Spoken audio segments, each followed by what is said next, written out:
Alright, how's it going, guys?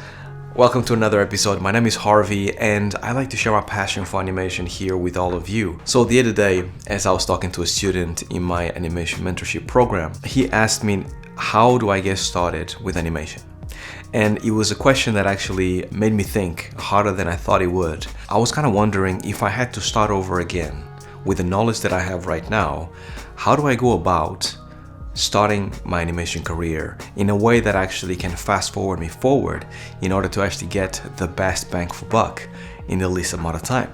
Now, after thinking that, I was thinking maybe people want to hear about this. I hope that some of you out there that are just getting started in your journey might do with some help, with some tips on how to actually get started in the best way possible. Now, let's get started with this episode.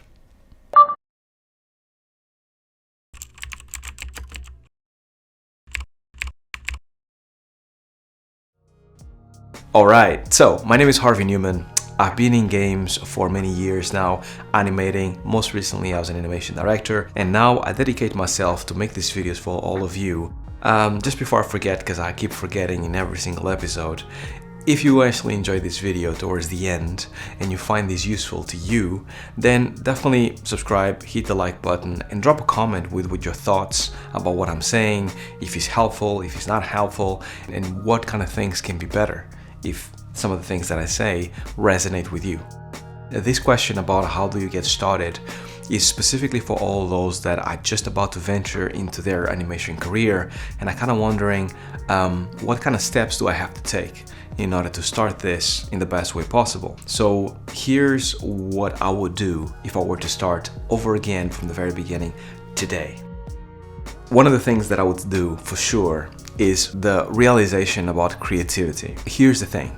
Most people starting right now in animation think about the mechanics of making the animation, because that is what you see. When you read any book, they will tell you how to actually do set out timing, or how to actually do a walk cycle, or how to actually do anything, acting, facial, all that stuff. Everything is kind of geared towards the mechanics of learning animation. Something that is not mentioned, and something that you should realize from the very beginning, is that the creativity behind the animation is what makes you have a job.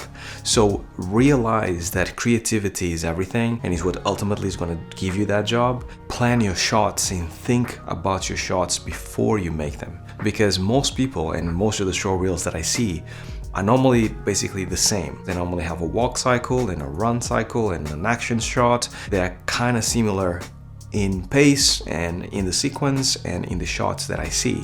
Now, that doesn't show creativity. That just shows that you're going through the paces of actually learning the mechanics of animation. What I want to see whenever I see a show reel is for you to demonstrate to me that you are a creative person. So I'm hiring you because of what you can bring to the table to the team in terms of creativity. So how do you go about achieving this?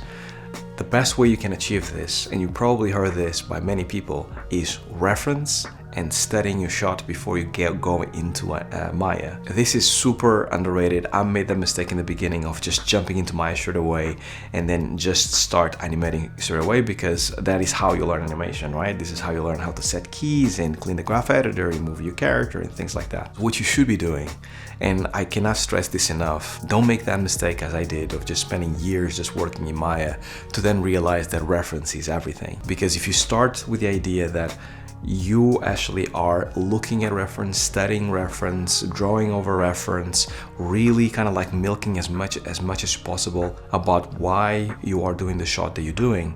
You are working through your shot and you're creatively coming up with solutions for the problems that you might have when you start animating. Animating, when you sit down in Maya and start animating, it's all about execution, much more than creativity. So the creativity comes with you thinking through your animation before you jump into Maya. And this is why it's so important for you to kind of like think about what kind of shot are you going to do creatively, and then find references that are creative, and then find solutions for the problems that you have creatively, and then put it all down, make a big like doodle sheet and like write some stuff and draw over some stuff. When you have all of that, is basically your sketch of the animation, and then you bring those ideas into Maya, start animating, and then you actually have a really good animation. You're gonna have to do a lot of creative things within Maya, but those are gonna be in addition to what you have done previously. But the bulk of the work creatively is normally before you start animating. Understanding that creativity is king in animation will make you a much better animator, and it will make it much easier for you to find a job in the future. Now, the second tip that I would give myself if I were to start again, it's about execution. And by execution, I mean the skills of animation. When you start animating as well, the only thing you do is basically shot after shot after shot. And that is cool, but animation is about learning through practice. If you work in a shot for 3 months, it means that you're practicing the same things for 3 months straight until you finish that piece. A faster way of you learning animation is for you to work on a big piece for sure, but in between, whenever you get tired, whenever you get fatigued, just animate an arm or a hammer, like, you know, hitting a table, or maybe a small walk cycle. Anything that is super little that teaches you about the mechanics of how the body works. Those pieces are not going to be, you know, showreel worthy, but they will teach you how to actually get the mechanics looking right, getting overlap, timing, spacing, all of those things. You'll be able to actually exercise them in a smaller piece. And because you're actually spending much less time working on that animation, it means that you can then apply all that knowledge into a full-fledged piece, sequence, whatever it is that you're going to add to your showreel. And that is really important. So don't get stuck on just animating the one piece for a long period of time. Try other things that are not necessarily for your showreel, but things that will make you a better animator because you're learning from them, right? Step out of that idea that everything I work on needs to go on a showreel, because a lot of the pieces that you have now, as you get started, when you see it 5 years from now, you're gonna think they're absolutely rubbish, and you probably will never put in your showreel. So it's part of the journey. So just work on small pieces that are throwaway pieces, but make you a better animator. And lastly, something that I didn't do that you guys should definitely do, what I would tell myself is about a long-term plan. Here's the thing. When you work on a showreel, you're kind of working on a mini movie, right? That lasts less than a minute. But that movie needs to be cohesive, it needs to have a sequence, and it needs to make sense. So what I used to do, which is a mistake, is like work on something that I like. So, I don't know, a guy kind of like doing kipi-yapi, like in football, or a guy kind of like, you know, diving off a board. Those things are not connected in any ways, even though it's something that I like. So when you press play, somebody presses play in your showreel and they see all these disconnected pieces in sequence, it doesn't really make sense. And sometimes it works out great. Sometimes, like, you know, if you use the same character, if you use the same motif, games or whatever, sometimes they connect in some way. But 9 times out of 10 they don't.